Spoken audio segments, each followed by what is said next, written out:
The story begins in the summer of 2020, when my girlfriend, some friends, and I were on a trip to a town near my city for a few days.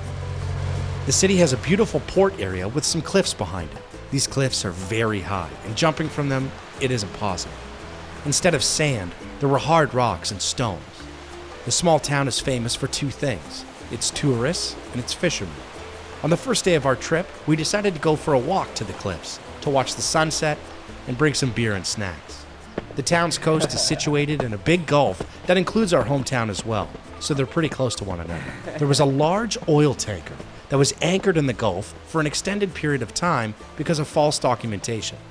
Nobody claimed the illegal ship, and the crew were off of the ship, so it was just stranded there for over a year. As we watched the sunset, only the large oil tanker and a few fishing boats were in the calm sea. It was a wonderful summer evening.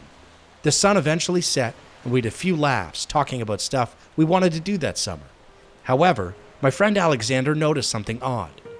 "Hey, shouldn't that ship be empty, guys?" he said. At first I ignored it, thinking it was an automatic light that just happened to be flashing that night.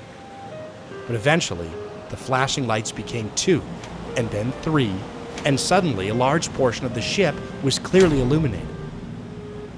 It seemed strange, but we knew nothing about ships, so we assumed there must have been a mechanic left behind to watch and maintain the ship while someone came to take it home.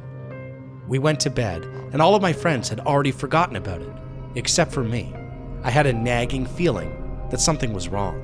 The very next day, we went to a local fast food chain to get some breakfast, and the TV inside was on the local town channel, which gave information about nearly everything. And then we saw it. 3 sailors dead after attempting to board an abandoned ship in the Gulf last night. Reports say that 2 of them had their throats cut, and the 3rd one died from electric shock.